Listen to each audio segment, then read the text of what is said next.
नमस्कार. 2026 जिल्हा परिषद निवडणुका लागलेल्या आहेत. राजुरी बेल्ले गटामधून 2 उमेदवार निवडणूक लढवत आहेत. राष्ट्रवादी काँग्रेसकडून स्नेहल शेळके निवडणूक लढवत आहेत, तर शिवसेनेकडून स्मिता कंसे निवडणूक लढवत आहेत. निवडणुकाची रणधुमाळी जी मोठ्या प्रमाणात सध्या चालू आहे आणि प्रचार प्रत्येकाच्या पद्धतीने प्रत्येकजण करतोय. आता आपल्या सोबत आहेत ग्रामपंचायतीचे राजुरी ग्रामपंचायतीचे उपसरपंच माऊली हडवळे आहेत. नमस्कार. नमस्ते.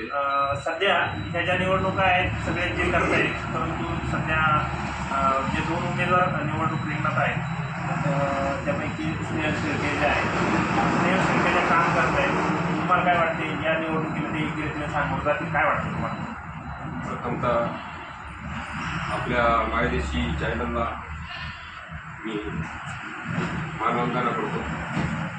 खरं तर स्नेहलताई आणि समोरच्या अन्य उमेदवार त्याच्यात तिचा कॉल जर बघितलं तर यांना जुना अनुभव करायचा आहे. कारण इथून पाठीमागतात 10 वर्षापूर्वीचा अनुभव जर बघितला तर स्नेहलताईंनी कामाचा तसं जर बघितलं तर आजही मी त्याचा कामाचं नाव निघते. जो पाऊस पाडलेला आहे त्यांनी, आणि पाठरा असेल, मंगरुळ असेल, राजुरी असेल किंवा जलसिंचनाचे काही कामं असतील त्याच्यात चांगल्या प्रकारे त्यांनी काम केलं. या तुम्ही म्हणताय त्यांनी चांगल्या पद्धतीने काम करतायत, पण विरोधक जे टीका करतायत सध्या का बाबा त्यांचा मधल्या काळामध्ये मतदारसंघामध्ये संपर्क नव्हता असं बोललं जातं. याच्यात नेमकी सत्यता काय आहे? असं दे ना, त्यांना लग्न लागू त्याच्याबद्दल आमची काय भूमिका आहे. मग ते स्नेहल शेळकेचे मित्र वल्लभ शेळके सर जे आहे ते मतदारसंघात नव्हते का? होते ना, असू दे, त्याबद्दल आमचं म्हणणं नाही. पण लोकांना असं वाटत होतं आमच्यासारखे कार्यकर्ते हे तिकडं जायचे, तर अजून अशा 80% लोकांना असं वाटत होतं की बाबा माझ्यासारखा एक उपसरपंच दुसऱ्या समोरच्या स्नेहलच्या प्रचार करणार नाही असं बऱ्याच लोकांना वाटत होतं.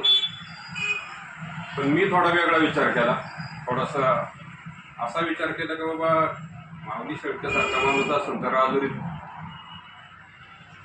अनेक नेते, पण 4 नेते एका बाजूला माऊली शेळके एका बाजूला अशी परिस्थिती झाली. कारण माऊली शेळकेचे काम आहे त्यांचं 10 लोक असं दसकरेला तरी ते लोक तो माणूस त्या दसकरेला असतो. म्हणजे अशा पद्धतीचं काम त्या सरपंच साहेबांचं इथून पाठीमागं बघितलं. मी स्वतः खुर्चीला खुर्ची लावून त्याच्यासाठी काम बघितलेलं आहे. राजुरी चौकात जर 10 वर्षापूर्वी जर बघितलं तर एखाद्या घरपरपंचासारखं त्यांनी चौकात सिमेंट कॉन्क्रीट काम केलेलं आहे. किंवा स्नेहलताईच्या माध्यमातून आणि पाठरा असेल झेडपी गट असेल चांगल्या प्रकारे त्यांनी एक टाईम विकास केलेला आहे. असा विकास पाहता असं वाटलं की बाबा थोडंसं त्या गावाला शेळके कुटुंबाची थोडीशी गरज आहे. आणि अशी लोक जर बाजूला जर ठेवली असत तर हा लोकांचा लॉस आहे. मला काय त्या राजकारणाचं वगैरे याच्याशी काही माझं बळी नाही. मला कुठं काय पदार्थ काय घ्यायचं किंवा काय असा काय माझा भूमिका नाही. पण वस्तुस्थिती जी आहे का अशा काम करणाऱ्या माणसाला आपण बाजूला ठेवतो का काय समाजातून? कारण ह्या लोकांची जर शांत डोकं जर ठेवलं आणि घरी जर उशीवरचं डोकं ठेवून जर शांत जर झोपलं तर असं वाटतं की बाबा ह्याच लोकांची, ह्या काम करणाऱ्या माणसांची बरोबर गावाला गरज आहे. म्हणून बाबा ही लोक असावीत अशी माझी प्रांजळ भावना. आता एकीकडे बोललं जाते का स्मिता कंसे ज्या उमेदवार आहेत त्या निवडणूक रिंगणात आहेत, पण त्यांचे मिस्टर जे आहेत ते पंकज कंसे ते सामाजिक कामामध्ये आहे, त्यांचं फार मोठं योगदान आहे असं सांगितलं जाते. यावर तुम्ही काय सांगा? ते आमचे नातेवाईक आहे त्याच्याबद्दल काय तसं आमचे थोडा नातेवाईकाचा भाग आहे ते त्याबद्दल काही नाही. पण पंकज शेट कसे थोडेसे नवखे नवीन 6 महिने झाले आणि त्यांची काम करण्याची पद्धत त्यांची त्यांना लग आपल्याला त्यांच्याशी काय बोलायचं नाही. ते आता 6 महिने झाले अजून त्यांचा काय आपल्याला अनुभव नाही. पण मी एक बघितलेली आहे शेळके कुटुंबाच्या बाबतीत की 100 किलोमीटर एखादं लग्न असेल किंवा एखाद्याचं दुःख असेल, मी 2 वर्ष झालं असं तेव्हा बसलो होतो त्यांच्या ऑफिसला जाऊन. ऑफिसला शक्यतो जात नाही, मी त्यांचा कार्यकर्ता म्हणूनही कधी नव्हतो.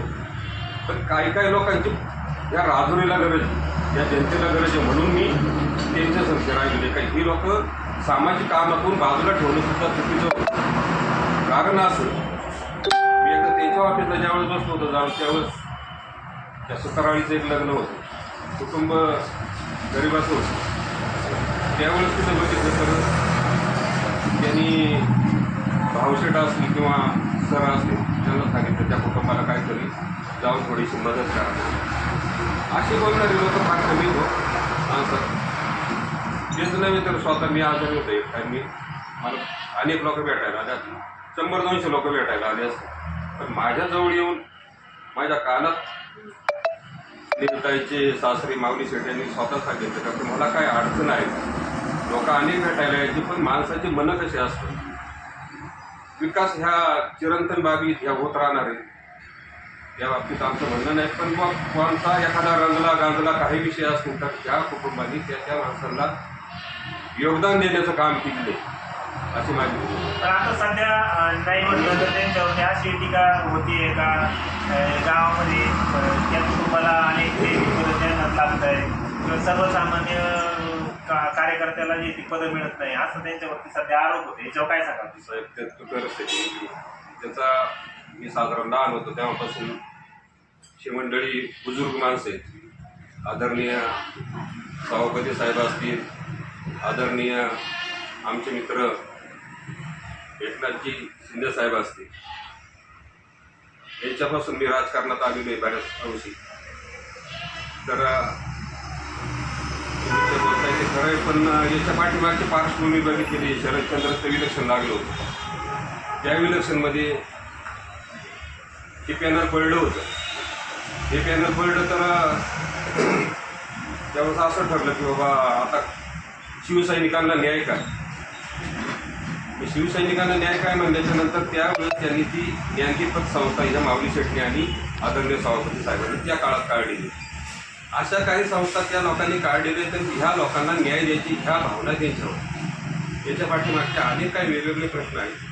म्हणजे ग्रामपंचायत असून कोणत्या एखाद्या गरीब माणसाने यायचे बाबा इथे तो बल गेला आहे, माऊली शेट्टी आपल्या मनात हे बाबा जा रे तेवढा ते लावून जा, तिथं जा ताजवे जा रे तो बल लाव, किंवा अनिल असं जरा सांगायचं बाबा जा रे तो बल लाव, कुठं काय अडचण असेल तर तेवढी त्या लोकांची सॉल्व कर, तिथं एखादा पाईप टाकून दे, कोणची काय अडी अडचण तर टाकून दे. अशा लोकांना संस्थेमध्ये त्यांची गरज आहे. लोक त्यांना नाकारत नाही. त्या लोकांना असं वाटते का ह्या लोकांची त्या गावाला गरज आहे. आणि अजितदादाचंच मी स्टेटमेंट वाचलं होतं, कालच वाचलं होतं, तर त्याच्यामध्ये असं सांगितलं होतं का सर्वसामान्य कुटुंबातल्या लोकांनी जास्त या राजकारणात येऊ नये. त्याचं कारण असं काही हे राजकारण हे वंगाळले म्हणून, आणि याची खरोखर परिस्थिती असेल त्या लोकांनी खरोखर या राजकारणात जास्त यावं अशी मला तरी वाटत नाही. काही याच्यात काही लई मोठी नोकरी नाही, मग याच्यातून लई 2 रुपये कुटुंबाला जाणार आहे किंवा काही असं लई एखाद्याला सर्वसामान्य त्या कुटुंबाला काय त्याच्यातून ठ्याका मिळवायचा असा काही प्रकार नाही. माझी सांगायची भूमिका हीच आहे, हे लोक वेल सेटल आहेत, हे सामाजिक काम करणारी माणसं आहेत, यांना समाजात काम करू द्या. हे लोक गावापासून गेल्याच्या नंतर निश्चित गावाला याचं नुकसान होणार आहे, हे सुद्धा जनतेला ज्ञात आहे.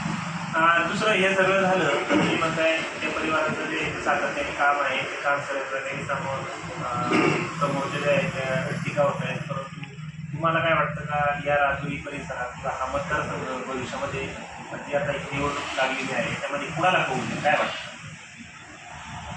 तसं आम्हाला तर वाटते, आम्ही आता त्या जागेचे म्हणण्याचं तर आम्हाला वाटते की घड्याळाला, आता माझं तर मी तर पहिल्यांदाच घड्याळा मतदान करते, घड्याळ म्हणून नाही तर एक व्यक्ती म्हणून. कारण वरच्या लेवलपासून खाल्ल्या लेवलपर्यंत परिस्थिती जर बघितली तर तसं राजकारणाचा फार चिखल झालेलं आहे.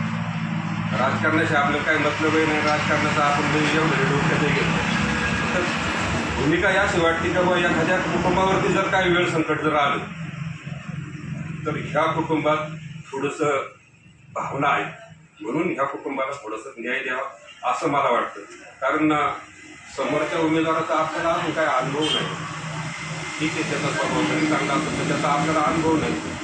त्याच्यामुळं आपण लगेच बोलू शकत नाही ना. कारण ह्या लोकांचा आपण 35 वर्ष झालं, मी लहान होतो तेव्हापासून होतो, 34 होतो त्यावेळेस बघित होतं माऊली शेठ ह्या राजुरी गावाचे ग्रामपंचायत सदस्य होते, आणि तेव्हापासून या समाजकार्यात.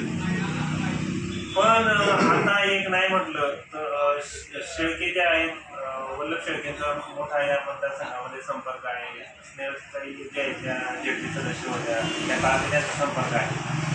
प्रमादल्या काळामध्ये आत्ता नाही म्हटलं तर या मागील काळामध्ये पंकज खडसे यांनी टँकर पाणी पुरवठा बाकीच्या बाबी राबवलेल्या आहेत आणि त्यामुळे ती मतदारांची अटॅचमेंट आहेत. आता त्यांच्या पत्नी ज्या आहेत त्या स्मिता खडसे निवडणूक लढवल्या. या मतदारसंघामध्ये नाही म्हटलं तर तुम्ही उमेदवारांचा जो एक संपर्क आहे, ही निवडणूक कशी होईल काय वाटतं? काय आले साहेब, तुम्ही बोलताय ते बरोबर आहे. त्यांनी पाणी पुरवलं किंवा काय केलं, पण अनेपात्रावरती अनेकांनी पाणी पुरवलेलं आहे. त्याच्यामुळे त्या गोष्टीचं काय आपल्याला बोलता येत नाही. त्या अनेपात्रावरती राजू शेट्टी सुद्धा असं पाणी पुरवलं होतं. ते काय असं वाटलं नाही का बाबा त्याला जन्मत होईल म्हणून, असं काय मला तरी असं जाणीव होत नाही. पण त्या भागामध्ये जलसिंचनाची किंवा पाणी उपलब्ध करून देण्याची पुढं तळी असतील, सांडपाणी असतील किंवा पुढं पाणी साचवायचे जलसिंचनाची काही कामं असतील, तर ही कामं निवडणुकांच्या हातातून चांगल्या प्रकारे झालेली. अलीकडच्या काळात थोड्या गोष्टीसाठी जर किंवा काय टँकर पुरवले असतील, त्या टँकर पुरवलीच्या माध्यमातून जर लगेचच जनता अशी एवढी थोडेसा विचार करतात तर बाबा आपल्याला पाठीमागं आपल्यासाठी आयुष्यात काहीतरी काही लोकांनी केली लगेच लगेच एवढा विश्वास बदल होईल असं वाटत नाही. पण त्यातून आता काय लोक काय अचानक जर बोलणार असेल तर काय वेगळे होऊ शकतं, तर काय आपण बोलू शकत नाही. परंतु आता ही निवडणूक जी आहे ती अगदी नाही म्हटलं तर 7 तारखेला जे ते मतदान आहे आणि 9 तारखेला निकाल आहे. आपल्यासोबत आत्ताच होते माजी उपसरपंच माऊली हडवळे यांची आपण चर्चा केली. नक्कीच या मतदारसंघामध्ये मतदार राजा 7 तारखेला कौल कुणाला देणार, स्नेहल शेळकेंना की स्मिता खडसेंना, हे मात्र गुलदस्त्यात आहे. कारण तो निर्णय जो आहे तो मतदार राजाचा आहे. पाहूया.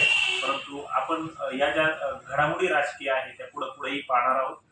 या ठिकाणी आपल्याला ज्याने माऊली हडवळे यांनी यांना जे त्यांच्या मनातील बाबी होत्या ते आपल्याला सांगितलं. या मतदारसंघाचा आढावा त्यांनी काहीसा आपल्याकडे मांडण्याचा प्रयत्न केलेला आहे. आपल्याला धन्यवाद.